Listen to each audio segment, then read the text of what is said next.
这个官司不复杂，只要把证据实事求是地陈述清楚就可以了。萧亚文的素质不错，也有一定的法律知识和商务经验，跟你们大家都熟。你公司出20万，他就可以给你做诉讼代理。徐队长，接头时间已经过了40分钟了，怎么回事啊？大哥让我来找你，想请你做我们格律师公司的诉讼代理，代理费20万。我做诉讼代理，那怎么行？材料你都看过了吧？都看过了，明天跟你去古城。明天就去古城。这么说，你已经心里有数了？不是我有数，是这事儿本来就有定数。以我对丁总的了解，丁总不可能没有预见到这场诉讼。既然预见了又不去规避，那只有一种解释：这场诉讼绝不是偶然的、被动的，是设计和预期的，是计划的一部分。既然是计划的一部分，丁总一定是想通过这场诉讼达到什么目的。至于诉讼代理，如果不是我打这场官司，那打这场官司的就很可能是小丹。行啊，亚文你。那依你看，大哥想通过这场诉讼达到什么目的呢？至少通过诉讼的媒体报道，让市场了解格律诗产品的低成本、高质量，提高产品的知名度。如果乐胜败诉，除了合作就没有多少选择了。如果合作，那格律诗公司在未来的2-3年内将会有一个高速的发展期。我没看出来。你不是没看出来，你是根本就没看，你心思不在这儿。我同意丁总的看法，这个官司并不复杂，只要把证据说清楚就行。欧阳，我有个不该问的问题想问你。我还能有什么不该问的问题呀？你问吧，问什么都行。古城和北京你两边都得兼顾，胜诉之后你有什么打算？哎呀，我现在愁的就是这个事儿，我一个人顾不过来，也没能力管。真要是败诉了，倒也就省心了。大哥说等胜诉以后公司值钱了，想卖就卖，想托管就托管。可是卖给谁呀？托管给谁呀？当初我就跟大哥说，让我出资可以，让我管理不行。公司在我手里，早晚也是个倒闭。我赔点钱吧，还有饭店呢。可是公司一停，王庙村的生产就得跟着停。眼下让农户自己去做市场，无论从资金还是到人才都不现实，那就把人家给害了。事情不是你想的那样。如果胜诉，你至少有3种选择：一，自愿让乐盛公司兼并，乐盛求之不得；二，聘用职业经理人，利润分账；三，委托冯世杰经营。这正符合冯世杰当初想为王庙村做点实事的初衷，也像丁总说的，想卖就卖，想托管就托管。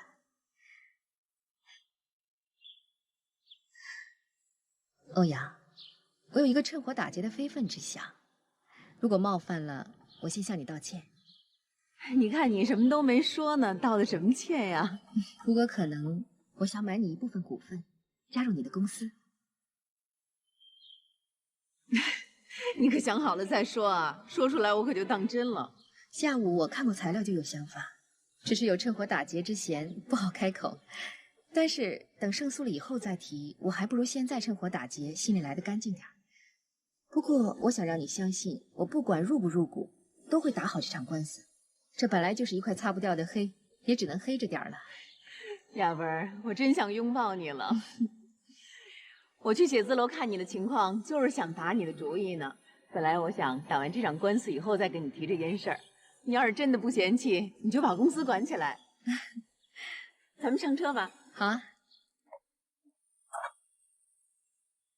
你看，咱们这是干柴烈火，两厢情愿，多好啊！我盘算了一下，能凑31万。亚文，你听我说啊，你必须得等打完官司以后再入股，万一败诉了，不能把你拖累进去。另外，你要想入股，就得绝对控股，必须有绝对的权利，不然公司还是没有人管，一点意义都没有。资金不是问题，还是按照以前的垫资方式。你是小丹和大哥信得过的人，有知识有能力，你接公司我最放心了。我的机会就在于败诉的风险，等打完官司，我就不该有机会了。如果可以胜诉以后再入股，以叶小明他们的资历，他们理当比我有优先权。胜诉以后，公司升值，如果按升值后的股价入股，我就得承担更多的负债；如果按现在的股价入股，我得到的就是叶小明他们理当优先得到而没有得到的东西。我还不如人家来的光明磊落，所以我的机会就在于败诉的风险，在于应诉之前。我本来就是个打工的，输了接着打工。对我来说，能有个往牌桌上凑的机会就已经很不错了。如果乐盛公司对诉讼没有信心，那这官司他们还打吗？要是叶小明他们能跟你有一样的想法，他们也就用不着退股了。为什么你们的想法就那么不一样呢？你持51%的股份，股值65万，你看可以吗？有2点我得提醒你。第一，如果是51%的股权转让，一旦败诉，负债的部分我无力偿还，有可能这辈子我都还不完。第二，不管是谁控股，都得预留出一块股份，准备吸收一个人。这个人就是冯世杰，他是连接公司和王庙村的纽带，除非公司改变宗旨和经营方向，否则没有冯世杰的葛律师是与王庙村走不了多远的葛律师。而吸收冯世杰的先决条件是，等公司胜诉没风险了，等葛律师与乐盛的合作成定局了。我这儿你不用考虑，只要不让我管公司股不股份的没关系。我这个人呢，就认个傻理儿，只要守住饭店就能活命，其他的事情再好，让我去做，可能就饿死了。没股份不行，这个公司少了谁啊，也不能少了你欧阳雪啊。你这话就是假客套了。问题是假客套不能当饭吃。葛律师扶起王庙村之时，就是葛律师受制于王庙村之日，而葛律师的价值也在于此。万一将来公司不行了，我就把音响店改成餐馆，有你这么多年的经验垫底儿，我也饿不死了。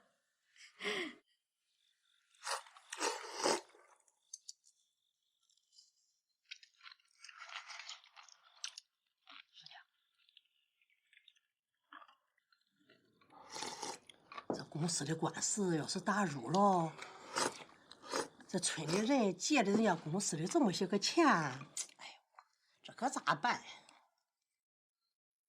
法院的要是执行的时候，都得收走啊！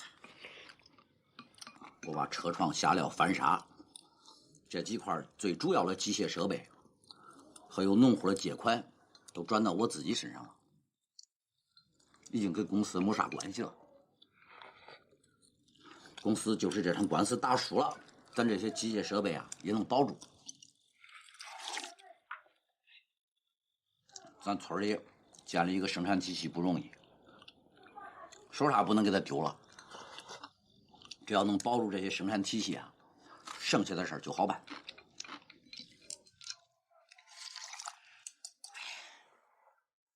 不是好好的吗？这一下子出这么大个事儿，这愿意做事儿，是不是太着急了？哎呀，你咋不多劝着他点儿呀？真是。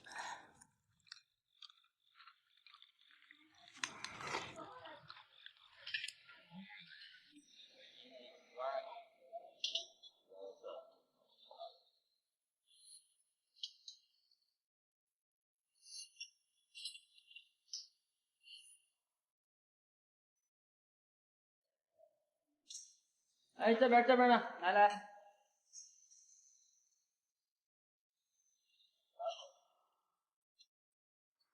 这就是前面的线，这是许哥。哎，服务员，加菜。别动！走，别动！好，你是吃无问题的，赶紧的，给逮捕了。谢谢你。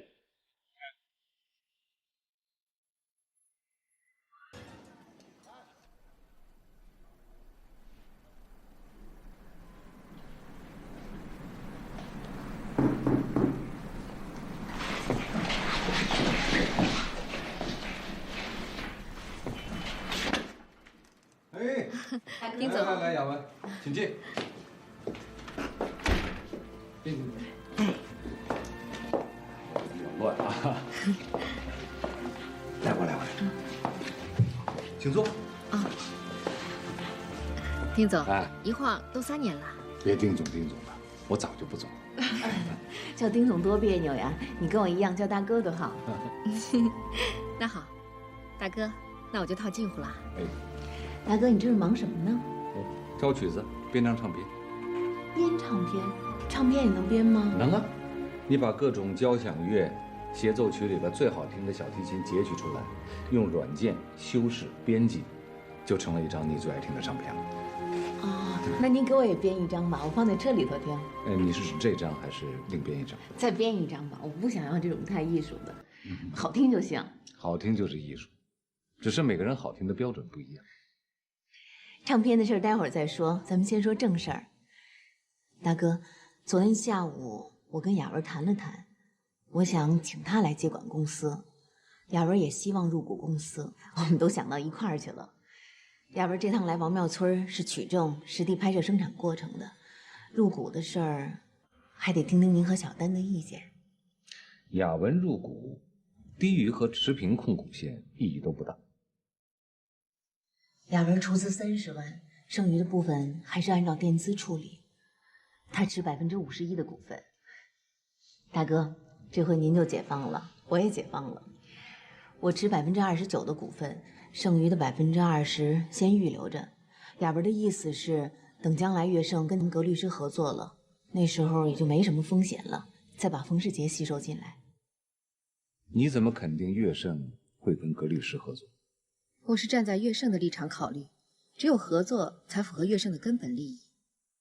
吸收冯世杰是迫不得已，还是你想给他个机会？是不得已。格律师的生存基础在王庙村，而王庙村的命脉在格律师。除了这种本质的依存关系之外，冯世杰是连接两者之间人际关系的另一条重要纽带。比起托管转让，我认为雅文接管这个公司是一个不错的结果。我想小丹也会同意。胜诉的几率高不等于胜诉，败诉的可能性一直存在。雅文，你必须要有清醒的认识，必须要对败诉有充分的心理准备。败诉了，我还去打工，从哪儿来到哪儿去。等老的连打工都没人要了，我就摆个小摊儿，开个小店。这不是我愿不愿意的事情，是我必须得这样。如果这辈子我都没把债务还清，那欧阳只能认倒霉了。行，就是你了。我还需要点时间。我对格律师和农户的情况只是初步了解，吃透了还需要时间。还有就是那辆宝马车，这辆车无论从产权还是级别上都不适合放在格律师公司。我想让刘冰这2天把车给你开回来。那辆宝马车放在咱们公司确实不合适，可是公司没辆车撑门面也不合适。雅文进进出出都代表着公司形象。这个事儿昨天晚上我们也商量了一下，我打算给公司买辆车，30万价位的，比我那辆车稍微好点就行。那是个岔口。雅文把车买了以后，把那辆宝马送还给楚风就行了。我以前一见丁总就紧张，生怕哪件事办错了就给炒了。现在改叫大哥了，还是紧张。你怕我？当然怕。您一皱眉，我就得到财务室去结账。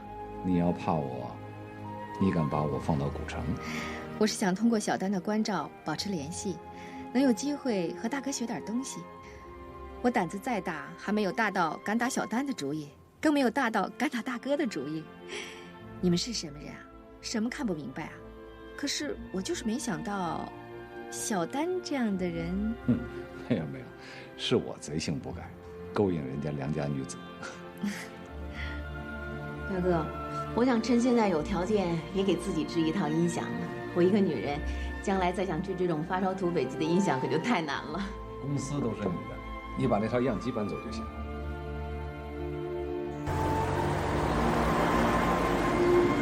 除了拍摄取证以外，还得找几个证人出庭作证。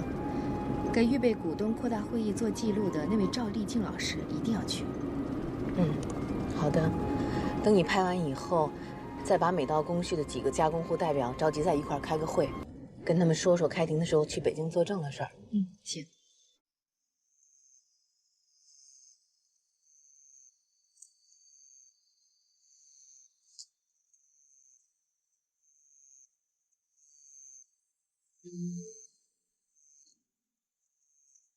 村里的路太窄了，咱们就不开车进去了。嗯，打算怎么拍？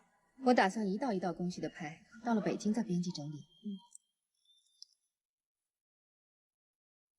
这是基督教的教堂吗？是。基督教会是村里唯一有组织的专业户，教会里大多都是妇女，爱扎堆干活。他们给半成品打包装是最后一道工序。哦，走，咱们进去看看。好。这儿原来是个小学校，后来就废置了。洪大妈，哎呦，大妈，大家都忙着呢。快坐下，坐下。哎，不用，您不用招呼我。大妈，这是我的朋友肖雅文。您好，大妈。我们是来拍你们怎么干活的，你们该怎么干还怎么干啊。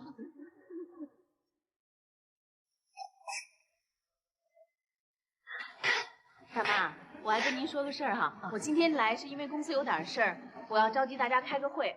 一会儿呢，我会挨家挨户的跟几个加工户说，让他们去木工房等我。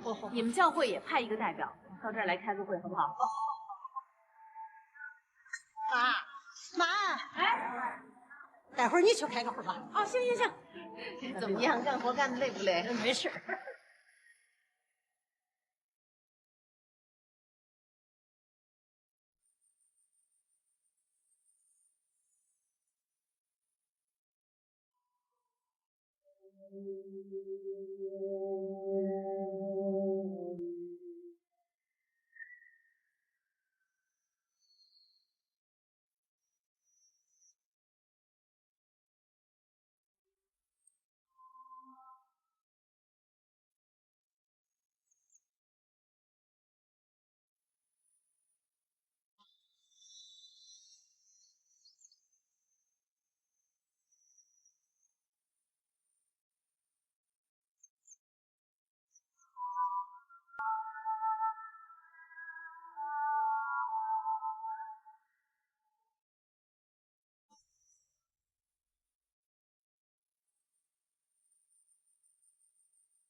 这噪音这么大，街坊邻居没意见吧？也不是每天都这样，开出来一批板子会用好几天的呢。这左邻右舍都是上腻子或者打磨板子的专业户。唉，农村找个挣钱的营生不容易，所以大家也就都担待了。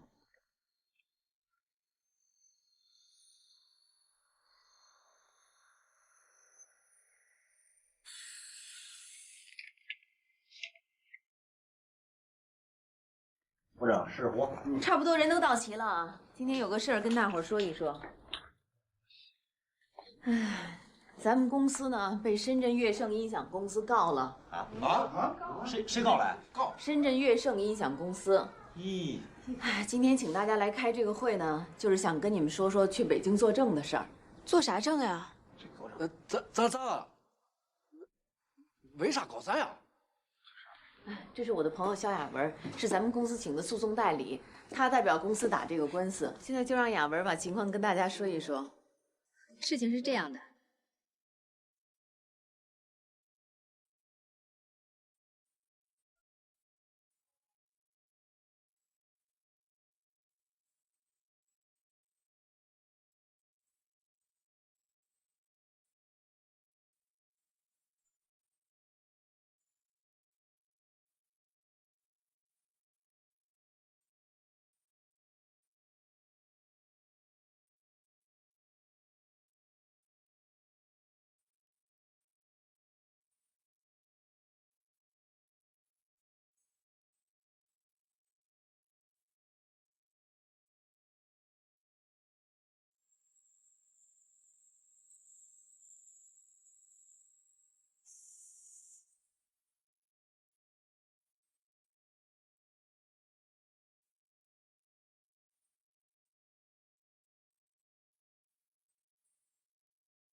哎，队长做的辛苦了啊！队长，完成的不错，都抓来了。好，回队以后抓紧时间写报告，完事儿将车送你回家。明天放你们1天假。谢谢队长。上车。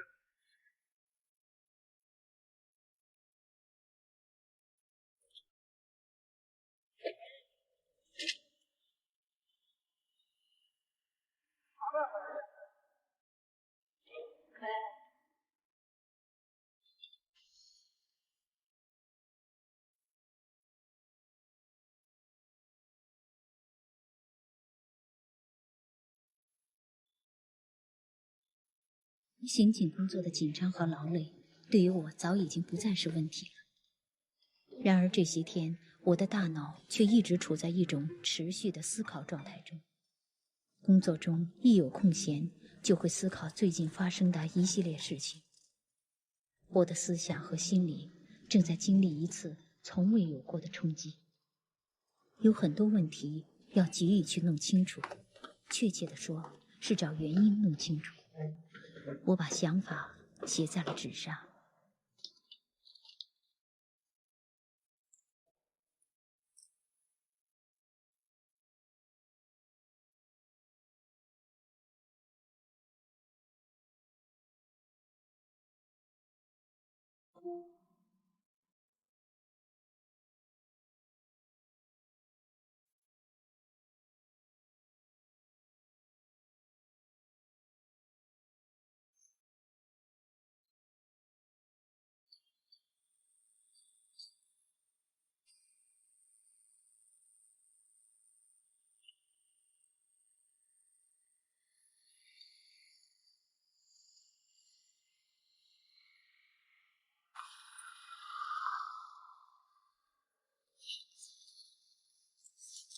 再拿一瓶乳凉冰。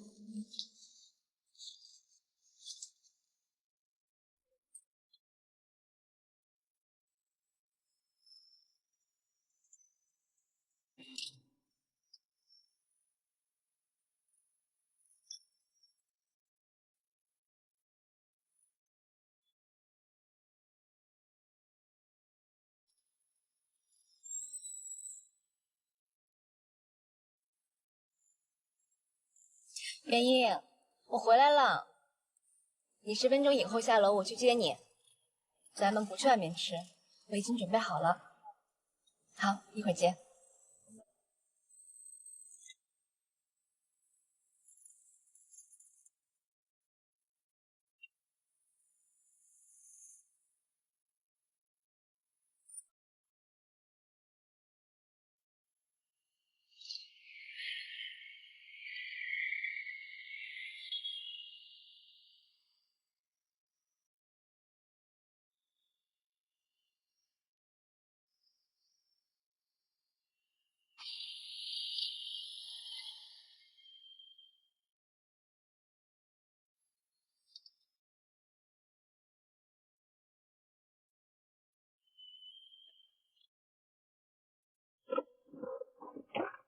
哎，别让人看见。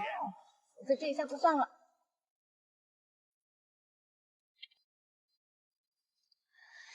做饭了吧？今晚就用这个真冒。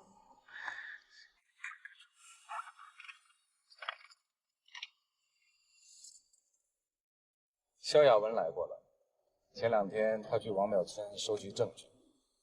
他说不收取代理费，希望有机会能够入股公司。欧阳雪正筹公司没人管，一拍即合，已经签署了股份转让协议。萧亚文认购了叶晓明他们退掉的股份，这样一来，公司既不用转让，也不用托管。那太好了，亚文那么精明，这公司让他管理肯定有希望。这对欧阳和亚文都合适。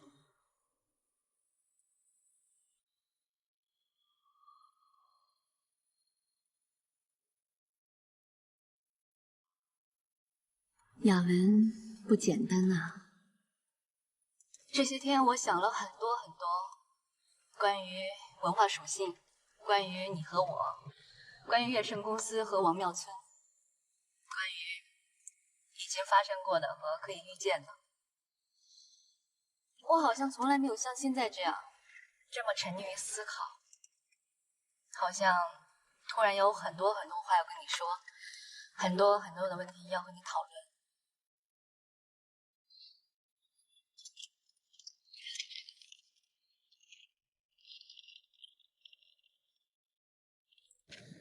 问题一，我不想当律师了，突然有一种想写作的冲动，写小说、写剧本，揭示不同文化属性的人生命运。你对此怎么评价？草率，心血来潮？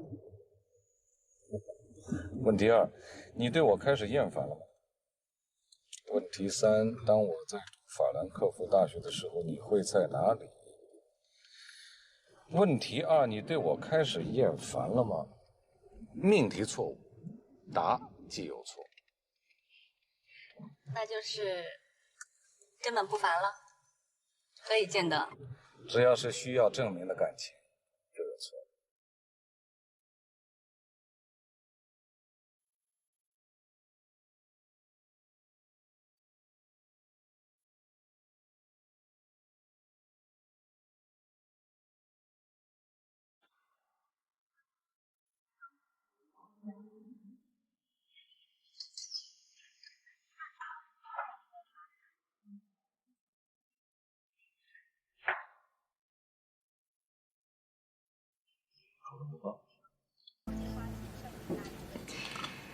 酒慢慢喝，别喝醉了就行。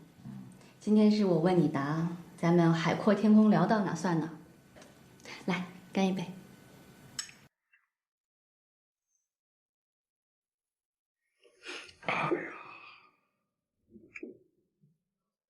先回答你字条上的第一个问题，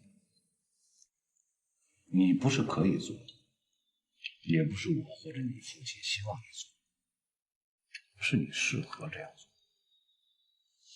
人从根本上是面对两个问题：一，生存；二是要回答生命价值的问题。你安住了吗？没有，我脾性太重，牧师都说我没救了。杀富济贫，破坏性开采市场资源，让井底的人患上精神绝症，这些都是已经可以预见了。我也有了犯罪感。如果林宇峰真的跳楼了，我就觉得更有罪了，这和击毙罪犯不一样。可我就不明白了，扶贫错了吗？法律承认和允许的竞争错了吗？如果农民不靠自己所能，那贫困农民的出路在哪？怎样才能得救？这根本就不是就事论事可以回答的问题，还得落到文化属性上，还得说觉悟。所以我认为，中国应该多一个由你注册的强势文化传播公司。你应该把你的社会关系整合一次，埋头学几年，干几年，吸纳整合零散能量。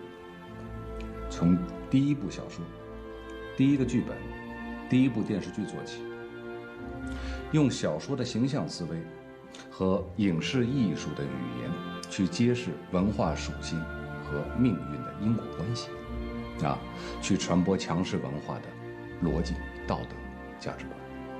我就是想去做这件事儿，心里非常冲动。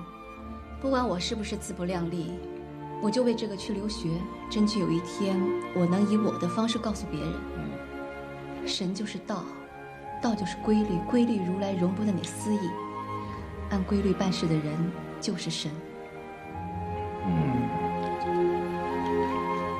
来，为你的这个绝碰一下。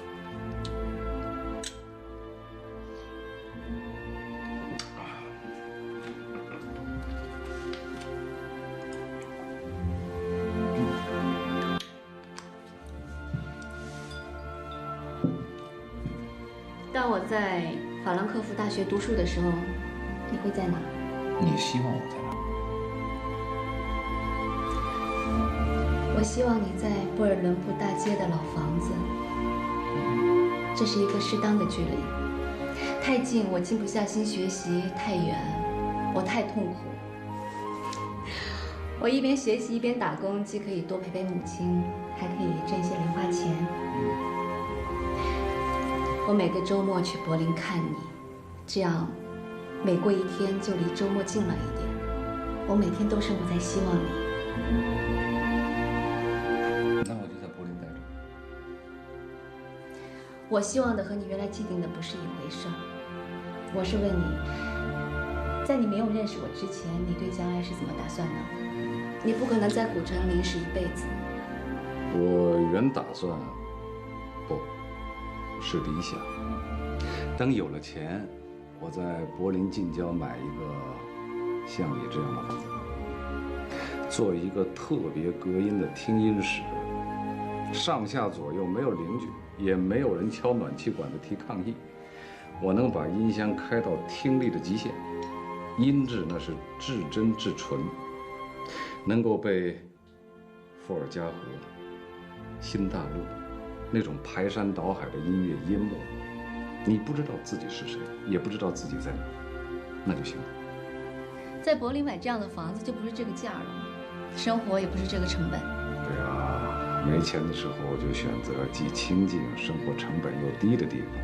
等有了条件了，那就选择更清静的地方。在柏林，你不必担心买到假手机、注水肉，不必为电话故障一次一次求电信商，不必为高官的汽车闯了红灯而大动肝火。我这个人没什么志向，那只要不招谁不惹谁，过自己的日子就行。女人和男人的对话方式只有2个，要么躺着，要么站着。所以我总愿意把你想象成一个流浪街头的醉汉，想收留你，但是不敢想象收留你的门槛有多高。你说过，给你扔块馒头就行，可是你要的那块馒头太大，我这个穷家养不活你。你为什么要养活我？心理，女人的心理需要。和你在一起，我还没有自信到不需要证明就能和你站着对话。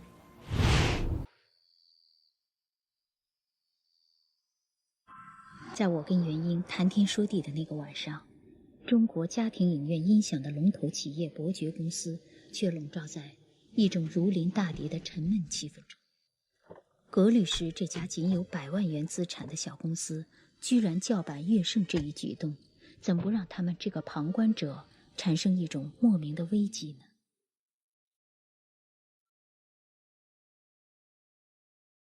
董事长，董事长，你好。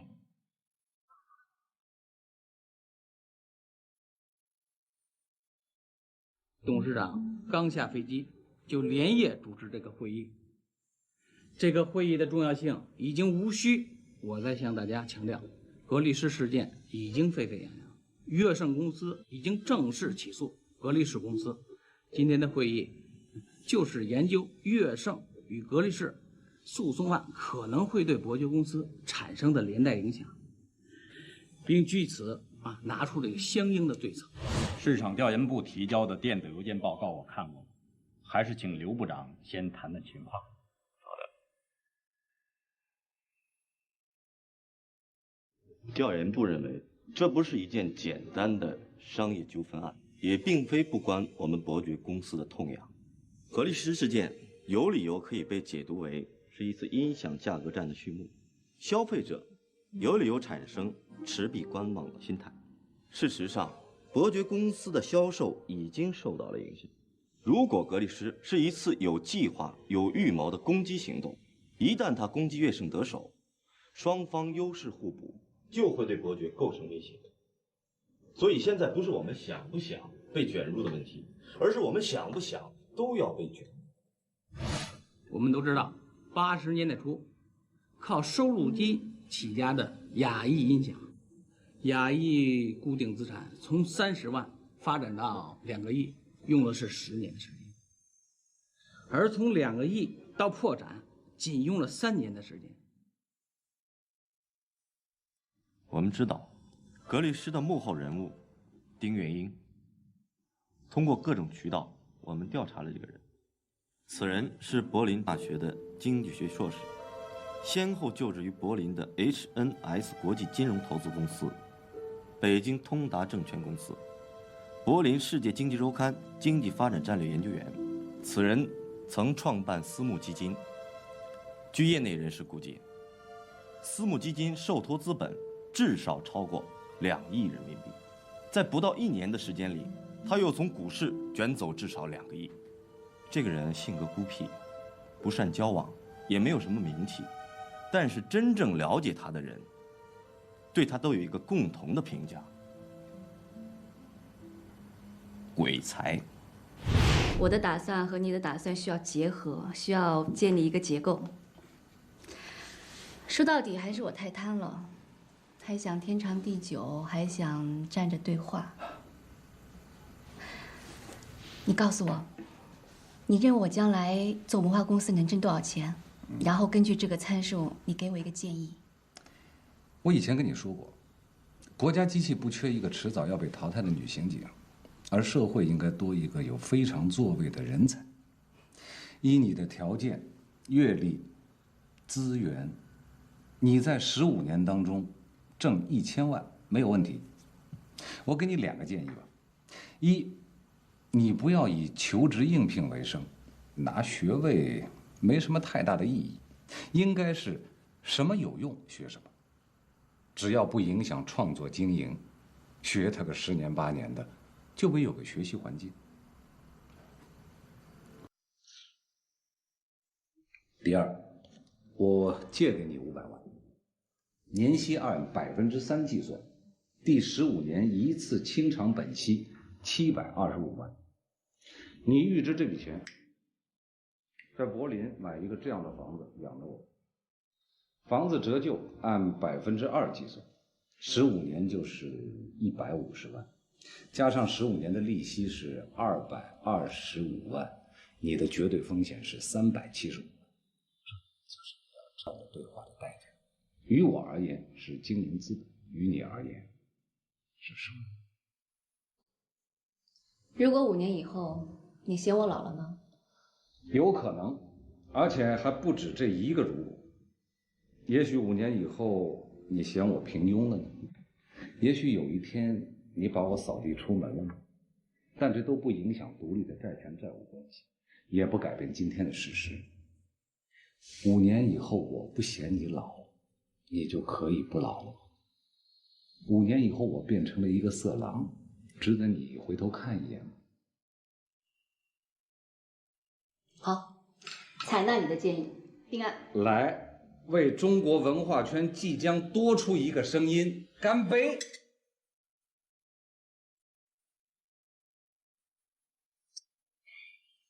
还喝吗？今天喝这么多了。就是你说我像流氓的那次，我跟韩楚风2个人喝了2瓶。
复去听了很多遍，脑子里浮现了俄罗斯抗击拿破仑、抗击希特勒的画面，很伤感，也心里有点不是滋味。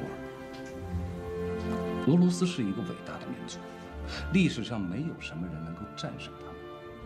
但是在世界2大阵营50多年意识形态的对抗里，他们却输在了他们还没有完全读懂的文化里。